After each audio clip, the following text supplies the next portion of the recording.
தொடர்ந்து ஒரு 48 நாள் எடுத்துக்கினியா என்ன ஆகும் அப்படின்னா ஹைப்பர் தைராய்டு நார்மல் ஆகும்.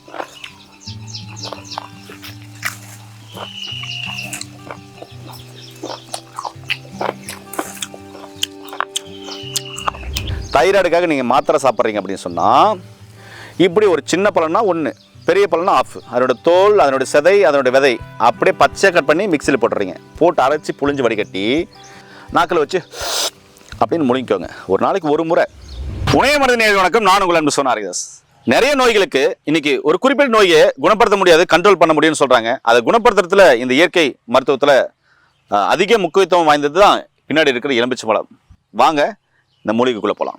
நண்பர்களே, நீங்கள் பார்த்துருக்கிறது எலுமிச்சை பழம். தம்பி, எலுமிச்சை பழமே இது வரைக்கும் நான் பார்த்ததே இல்லையா, எதுவும் புதுசாக சொல்கிறீங்க அப்படின்ற மாதிரி ஒரு சிலர் கண்டிப்பாக கேட்கலாம். இது புதுசாக தான் சொல்ல போகிறேன். என்னென்னா, இந்த எலுமிச்சை பழத்தை தொடர்ந்து சாப்பிட்டு வரும்போது தைராய்டு குணமாகனா நம்புவீங்களா? அதுக்கான ஆதாரம் நிறைய நம்ம பிஃபோர் ஆஃப்டர் வீடியோவில் போட்டிருக்கோம். ஒரு சில உணவு முறைகளை மாற்றி ஹைப்பர் 2 தைராய்டும் குணமாக்கக்கூடிய ஒரு அற்புதமான மூலிகை. தைராய்டு பிரச்சனை இருக்கிறவங்க அதனோட தோல், செதை, விதையோட ஒரு பழம் தினமும் எடுத்துகிட்டு வாங்க. ஒரு 7 நாள் எடுத்துகிட்டு வாங்க. அப்புறம் 2-3 நாள் இல்லை 5 நாள் கூட நீங்கள் கேப் விடலாம். அப்புறமா ஒரு 7 நாள், இப்போ ஒரு 48 நாள் தொடர்ந்து எடுத்தீங்கன்னா தைராய்டு சம்மந்தமான பிரச்சனைகள் சரியாகி, ஹார்மோன் இன்பேலன்ஸ் சரியாகி, T3, T4, TSH லெவல் நார்மலாகனு சொன்னல, இதோடு நீங்கள் சொல்கிற அந்த உணவு முறையெல்லாம் ஃபாலோ பண்ணி ஒருவேளை நீங்கள் எடுக்கிற மருந்து மாத்திரைகளோடு இதை நீங்கள் எடுத்துகிட்டு வரும்போது அற்புதமாக குணமாகும். ஒருவேளை அல்சர் இருக்கிறவங்க வெறும் வயிற்றில் குடிக்க வேணாம்னு சொல்லியிருக்கேன். இதை நான் அப்படியே சாப்பிட்றேன், நீங்கள் அரைச்சி சாப்பிடுங்க. இன்னும் இல்லைங்க, பாருங்கள் எலுமிச்சைக்காய் நிறைய இருக்கா, 1, 2, 3 நிறைய இருக்குது பாருங்கள், இங்கெல்லாம் நிறையா இருக்குது. இப்போ இதிலேருந்து நான் ஒரு காய் மட்டும் தேர்ந்தெடுக்கிறேன். சரிங்களா? இது அப்படியே சாப்பிட்லாம். பிடிங்கி சாப்பிட வேண்டியது தானே, அப்படியே ஏன் சாப்பிட்றேன்னு கேட்பீங்க. எனக்கு அப்படியே சாப்பிட பிடிக்குங்க, அதனால் அப்படியே சாப்பிடுங்க. பாருங்கள்,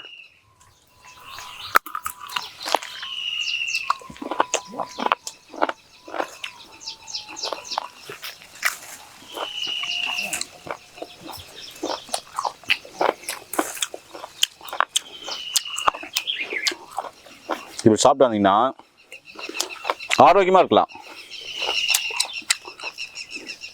அப்படி சாறு நல்லா முழுங்கிடணும், ரொம்ப நல்லாயிருக்கும். இப்படி சாப்பிட்டு வாங்க. அதனோட தோல், அதனோட சதை, அதனோட விலை பச்சை கண்மை மிக்சல் போடுறீங்க, அரைச்சி புளி வடிகட்டி குடிக்கிறீங்க, அவ்வளோதாங்க.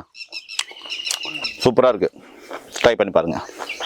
அதே மாதிரி இதை யார் வெறும் வயிற்றுலேயே குடிக்கக்கூடாதுன்னா, அல்சர் கம்ப்ளைண்ட் இருக்கிறவங்க வெறும் வயிற்றுலேயே குடிக்கக்கூடாது. சரிங்களா? அஜீரணம் சம்மந்தமான பிரச்சனை வரன்றவங்க மருத்துவ ஆலோசனைப்படி எடுத்துக்கலாம். இப்போ இவ்வளோ நன்மைகள் இருக்குதுல்ல. இப்போ பாருங்கள், எலுமிச்சை பழம் இங்கே நிறையா இருக்குது. இதில் நான் பழத்தையும் எடுத்துக்கிறேன், காயும் எடுத்துக்கிறேன். இது உங்களுக்கு அடையாளத்துக்காக.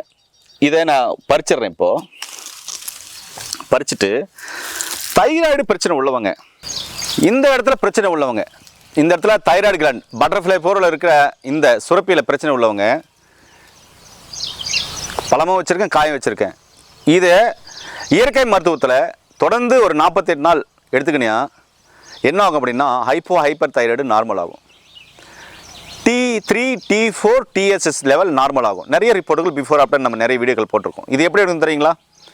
தைராய்டுக்காக நீங்கள் மாத்திரை சாப்பிட்றீங்க அப்படின்னு சொன்னால் இப்படி ஒரு சின்ன பழம்னா ஒன்று, பெரிய பழம்னா ஆஃப். அதனோட தோல், அதனோட செதை, அதனோட விதை அப்படியே பச்சை கட் பண்ணி மிக்சியில் போட்டுறீங்க. போட்டு அரைச்சி புழிஞ்சு வடிகட்டி, ஒரு சிலர் பார்த்தீங்கன்னா இந்த பல்லு நாக்கெல்லாம் படுற மாதிரி கொப்பளிச்சு குடித்தாக்க கூசுதுன்னு சொல்கிறீங்க. அதனால் நாக்கில் வச்சு அப்படின்னு முழுங்கிக்கோங்க. ஒரு நாளைக்கு ஒரு முறை. எவ்வளோ சாறு வந்துட்டு போதுங்க, ஏன்னா மிஞ்சம் ஒரு ஸ்பூன் சாறு வருமா. அல்சர் இருக்கிறவங்க சாப்பிட்டு பின்னாடி 2 மணி நேரம் கழிச்சு குடிங்க. அல்சர் இல்லாதவங்க வெறும் வயிற்றில் குடிச்சுக்கோங்க. குடிச்சிட்டு ஒரு 10 நிமிஷம் கழிச்சு நார்மலாக ஒரு அரை டம்ளர் தண்ணி இல்லை 1 டம்ளர் தண்ணி குடிச்சிங்கன்னா போதும். சாப்பிட்டு இதை சாப்பிட்டு 1 மணி நேரம் கழிச்சு நீங்கள் உங்களுக்கு இந்த தைராய்டு பிரச்சனைக்கு எடுக்கிறீங்களே அந்த உணவுகள்லாம் எடுத்துக்கோங்க. எந்த உணவுகள்லாம் எடுக்கக்கூடாது, வெள்ளை நிற உணவுகள்லாம் எடுக்கக்கூடாதுன்னு சொல்லியிருப்பாங்களா, எக்ஸாம்பிள் சொல்கிறேன். அது மாதிரி உணவுகள்லாம் எடுக்காமல் எடுத்துக்கிறது நல்லது. இதோட தேவைப்பட்டால் சித்த மருத்துவ ஆலோசனை படி மருந்து எடுத்திங்கன்னா சுத்தமாக க்யூர் ஆகிடும். ஆனால் இதுவே ரொம்ப நல்லா ரிசல்ட் கொடுக்குன்னு சொல்ல வரேன். இது ஹார்மோன் இன்பேலன்ஸை வந்து சரி பண்ணும். சரிங்களா? இது நீங்கள் ஒரு 48 நாள் எடுக்கணும். தொடர்ந்து ஒரு 7 நாள் எடுத்து பாருங்கள், நல்ல மாற்றம் இருக்கும். அப்புறம் ஒரு 3 நாள் விடுங்க, திருப்பி ஒரு 7 நாள் எடுங்க, திருப்பி 3 நாள் எடுங்க, பிரச்சனை இல்லை. இல்லை 7 நாள் எடுங்க, ஒரு 5 நாள் விடுங்க, 7 நாள் எடுங்க, இப்படி கூட எடுத்துக்கலாம். தொடர்ந்து எடுக்கும்போது உங்களுக்கு உடம்புல குளிர்ச்சி அதிகமாகுது, அதே சமயத்தில் சளி காய்ச்சல் வருது அப்படின்னு சொன்னால் ஸ்கிப் பண்ணிவிட்டு திருப்பி ஒரு 7 நாள் கழிச்சு எடுங்க. உங்களுக்கு எப்படி ஒத்துக்குதோ அப்படி நீங்கள் எடுத்துகிட்டு வாங்க.